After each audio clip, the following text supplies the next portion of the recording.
सागर जी, शिप्रा जी, राधे राधे। राधे राधे महाराज जी।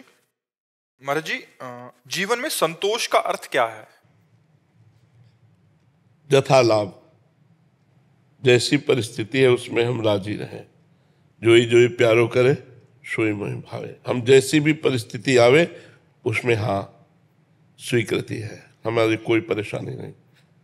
चाहे वो दुख वाली परिस्थिति हो, चाहे सुख वाली परिस्थिति हो, अनुकूल परिस्थिति हो या प्रतिकूल परिस्थिति हो, दोनों परिस्थितियों में राजी रहना संतोष है। गज धन गोधन बाज धन और रतन धन खान, जब आवे संतोष धन सब धन धूर समान। संतोष धन सबसे बड़ा संतोष। संतोष यथा लाभ संतोष सदा, काहू सो कछु न चाहूंगो। किसी से कोई चाह नहीं, कोई परिस्थिति का परिवर्तन करने की चाह नहीं। जैसी परिस्थिति उसी में राजी रहना, ये संतोषी पुरुष का लक्षण है। तो संतोष की सीमा है किसी से कोई चाह ना करना, जैसी भी परिस्थिति हो उसी परिस्थिति में राजी रहना। पर है बहुत कठिन। दुख की परिस्थिति में कौन राजी रहेगा? है प्रतिकूल परिस्थिति में कौन राजी रहेगा? अपमान में कौन राजी रहेगा? वही राजी रहेगा जो भक्त है। अगर भक्त नहीं है तो नहीं, राजी नहीं रह सकता। भगवान का भक्त है तो सोचता भगवान ने अपमान दिया है तो कुछ ना कुछ हमारा अमंगल नष्ट होगा। भगवान ने ये दुखद परिस्थिति दी है तो कोई ना कोई अमंगल का नाश होने वाली है, अब हमारा महामंगल होने वाला है। ऐसा भाव विचार ही हमको सहा सकता है कि जैसे अब थोड़ा क्षण रह गया रात्रि का, अभी सुबह होगा, सूर्योदय होगा, अंधकार नष्ट हो जाएगा। तो हमारा जो सुबह होने की आकांक्षा है ये अंधेरे को सहा देगी। ऐसे ही सुख की आकांक्षा दुख को सहा देती। ये दुख आया है, कुछ क्षणों बाद नष्ट हो जाएगा, इसमें भी मंगल विधान है। भगवान कोई न कोई मंगल हमारा कर रहे हैं। तो हमारी जो सहनशीलता है वो धैर्यपूर्वक बनी रहेगी और हम उसको सह जाएंगे। सहनशीलता ही संतोष है। सुख में फूले नहीं और दुख में भूले नहीं। भगवान को कितना भी दुख आवे भूले नहीं, सुख में अहंकार ना करे, धैर्यपूर्वक रहे, यही संतोष।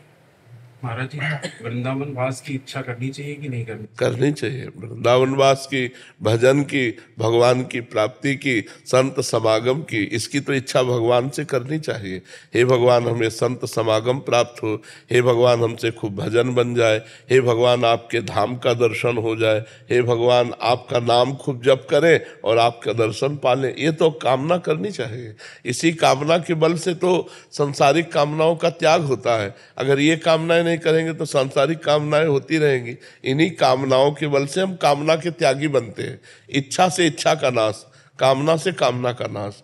तो सत कामना से असत कामना का नाश, सत वासना से असत वासना का नाश। समझ पा रहे? अपने प्रयास से हो जाएगा क्या वृंदावन वास? अपने प्रयास से हो जाएगा? कामना करो, श्री जी से रो और श्री जी कृपा कर दे तो हो जाएगा। जिनको वृंदा विपिन है, कृपा तिन्हि की होए, वृंदावन में तब ही तो रहन पाए सोए। जिनका वृंदावन है वो कृपा कर दे तो वृंदावन वास हो जाएगा। अपने पैसे के बल से या अपने बुद्धि बल से धाम वास नहीं होता।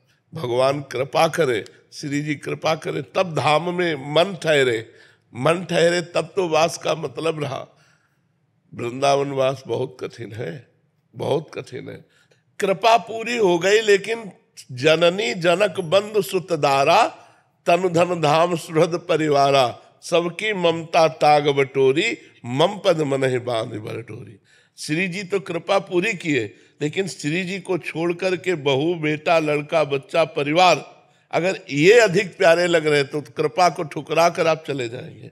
और अगर इनकी ममता श्री जी के चरणों में तो हर कष्ट सहकर आप वृंदावन वास करें। पर महाराज जी यही साथ देता है यंत्र गृहस्थ में, क्योंकि फिर सत्संग लगा के सुन लेते हैं। तो उच्च देखो, जड़ चेतन गुण दोष में विश्व कीन करतार, संत हंस गुण गाहे पे परिहरिवार विकार। जड़ चेतन जितना रचा गया इसमें दोनों बने हैं, गुण और दोष। तो अगर मोबाइल का गुण ग्रहण करो तो बढ़िया बात है। हर समय किसी भी संत के आप प्रवचन सुन सकते हैं, अपनी समस्या दूर देश तक पहुंचा सकते हैं। और गलत देखो तो गलत गलत बातें देखकर नष्ट भी हो सकते हो। तो हम दोष ना देखें तो हर चीज हमारे को भगवान की प्राप्ति में सहयोग दे सकती है। मोबाइल भी दे सकता है। मोबाइल के बल से तो यहाँ बैठे हो। अगर ना आप क्लिप देखे होते तो यहाँ कैसे आ जाते? वृंदावन आने की, संत दर्शन की, संत समागम की इच्छा मोबाइल ने ही प्रकट की। तो मोबाइल के वो दोष जो वो ना देखो, अगर सतमार्ग की बातें देखो तो। पर क्या होता है कि मन अच्छी बातें कम देखना चाहता है, बुरी बातों में ज्यादा लगता है। गेम खेलना, ये वो सब गंदी बातें, गंदी रीलें पहले लगता था, अब तो सुन के है ना। सत्संग का यही प्रभाव है कि कुसंग छुड़ा करके भगवत मार्ग में दृढ़ कर देता है। जी। जैसे आप कह रहे हैं कि आप क्लिप देखकर ही वैसे ही आए, मैं विदेश में रहती हूँ, मनोरंजन की सब चीजें छोड़ दी, कोई टीवी में कुछ नहीं देखते, फिर भी आकर्षण इतना ज्यादा है हर तरफ से। नाम जप करो, नाम जप सारे आकर्षणों को मिटा देगा। मतलब आपसे सही कहते हैं, डट के जब भजन किया तो अच्छा ही लगना बंद हो गया। अब जैसे हमसे पूछा जाए आपको क्या चाहिए, तो खोजने पर, घंटों खोजने पर कुछ नहीं समझ में आएगा कि क्या चाहिए, कुछ नहीं।